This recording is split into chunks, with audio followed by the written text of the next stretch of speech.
Minority आहोत, आज आम्ही असुरक्षित आणि अल्पसंख्याक समुदायाचे प्रतिनिधी आहोत. या समुदायाला कधीही अशा पद्धतीने बाहेर यायची गरज होती का? नाही. तर आज आम्हाला याच्यामुळे ही प्रेस घ्यावी लागतीये आणि याच्यामध्ये आमचे धर्मगुरू जे कधी प्रेसला त्यांनी फेस केलं नव्हतं, त्यांना ते करावं लागतंय.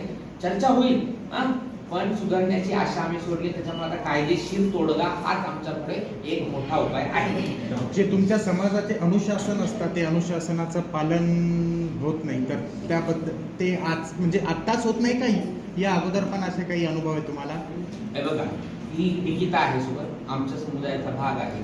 ही पोलीस भरतीमध्ये हिने एक्झाम दिलेली आहे आणि हिने मॅट मधनं रिझल्ट आणून पोलीस भरतीचं हे केलेलं आहे. माझी एक शिष्य आहे, PhD करते. माझी एक शिष्य मुंबईला आता कोरो इंडिया नावाची संस्था आहे, त्या संस्थेमध्ये प्रोजेक्ट मॅनेजर म्हणून काम पाहते. तर इथला संस्कार हा खूप मोठा आणि व्यापक विचार करणार आहे. ह्या संस्काराला मुळात बुद्धी पुढे नेत नाहीये. तिचा धंदा हा फक्त ती आईबापात राहती, बाकीच्या चेलांकडनं कमाई करणं, आईबापाचं घर भरणं. तिला संस्कृती आणि संस्कार या शब्दांची तिचं काही घेणं देणं नाही.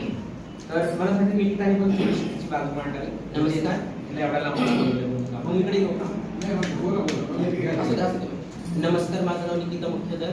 मी जिजारा समुदायाचे प्रतिनिधी आहे आणि मी पुण्याहून आलेली आहे. मागच्या अनेक वर्षापासून आम्ही आमच्या मूलभूत अधिकारांसाठी लढत आहोत. आमचे पूर्ण महाराष्ट्रातले धर्मगुरू आणि आमचा पूर्ण तृतीयपंथी समाज आम्ही आमच्या मूलभूत अधिकारांसाठी लढत आहोत. स्वातंत्र्याला 75 वर्ष होऊन सुद्धा आणि आमच्या समोर खूप मोठे प्रश्न आहेत. म्हणजे राहण्याचा प्रश्न आहे, आम्हाला घरं नाही आहेत, बऱ्याच गोष्टी नाही आहेत, कुठे रिझर्वेशन नाही आहे. हा सगळ्या प्रश्नांना आम्ही सगळे मिळून तोंड देत असताना समोरची जी व्यक्ती आहे ती तृतीयपंथी महिलाच आहे, पण तिच्या समोर यांनी तिच्या गुन्हेगारीचा पाडा वाचला. पण त्यापेक्षा त्याचं स्वरूप किती क्रूर असू शकतं हे मी तुम्हाला सांगते. ह्या व्यक्तीने, ह्या तृतीयपंथी महिलेने लोकांना क्रिमिनल मुलांची गँग बनवून लोकांना कोयते घेऊन जाणे, धमकावणे, ज्या तृतीयपंथी महिला इथे राहतात औरंगाबादमध्ये त्यांना धमकावणे, आमच्या ज्येष्ठ जे धर्मगुरू आहेत त्यांना धमकावणे, मी औरंगाबादची बॉस आहे म्हणून मिरवणे. आणि हेच नाही तर तिच्याकडे असलेले जे तिचे शिष्य आहेत, रस्त्यावरच्या कोणत्याही मुलाला पकडून साडी घालणे, त्याला मारणे, हाणून मारून साडी घालणे. म्हणजे अशा केसेस आहेत की जे मुलं कॉलेजमध्ये शिकण्यासाठी होते औरंगाबादमध्ये, आज तिने त्यांना धरून त्यांना साडी घालून तिथे सिग्नलला भीक मागायला लावणे, त्यांना वेश्याव्यवसाय करायला लावणे, उत्तंगात मिरची टाकून मारणे, वाळू भरून मारणे. म्हणजे तुम्ही विचार करा की ती व्यक्ती किती क्रिमिनल माइंडची असेल. मग अशा ठिकाणी त्या व्यक्तीने जर 10 वर्षापासून सगळे धर्मगुरू समजत असतील तर मग समजवायचं तरी किती? त्यामध्ये औरंगाबाद ही ऐतिहासिक नगरी आहे आणि हिजरा समुदायाला एक सांस्कृतिक आणि सामाजिक वारसा आहे. आमचे सगळे धर्मगुरू आणि आम्ही तो वारसा जपत आहोत.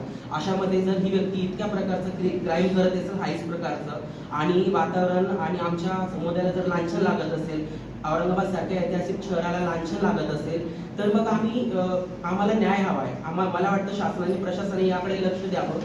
कसं असतं की जेंडर हे ठराविक, जेंडर ही काय गुन्हेगारी प्रवृत्ती आहे, गुन्हेगारी हे जेंडर नाहीये. लोकांना वाटतं नाही तृतीयपंथी असेच वागतात म्हणून कदाचित तिच्यावर योग्य कारवाई होत नसेल, पण तिच्याकडे एक क्रिमिनल व्यक्ती ती आहे म्हणून बघावं आणि आम्हाला व्यवस्थित न्याय द्यावा. आणि समाजसेविका आहे, एक पक्षाची पदाधिकारी आहे, पण हे तृतीयपंथी लोक यांना मी म्हणजे बऱ्याच दिवसापासून यांचे माझे संबंध आहेत. यांची जे नायक होती, सीमा नायक, ती माझी बहीण होती.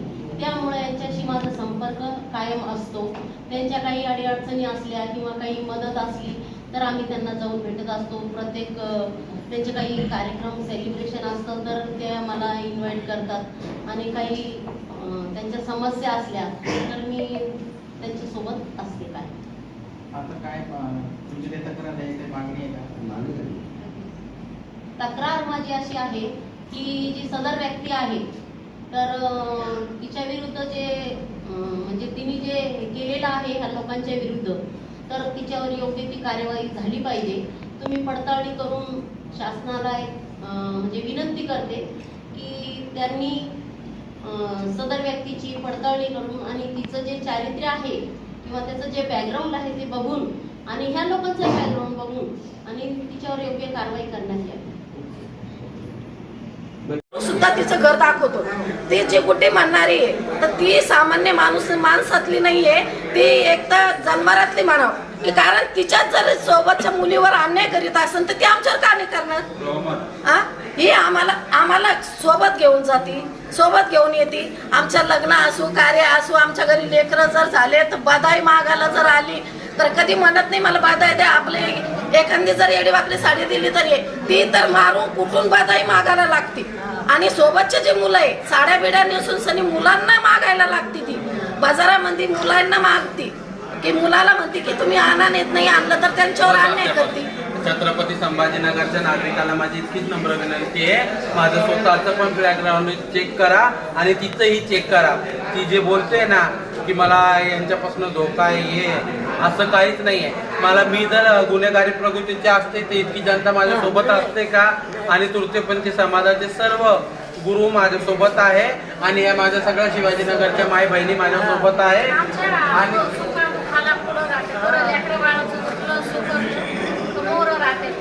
आणि एक गोष्ट, मी जर किन्नर आहे आणि माझे जर इतके गुन्हे आहेत माझ्यापैकी, तिच्यापैकी माझे 1-2 गुन्हे तरी मला दाखवून द्यावा. मी सगळ्या नागरिकांची गुन्हेगार आहे. जय हिंद, जय भारत. नमस्कार.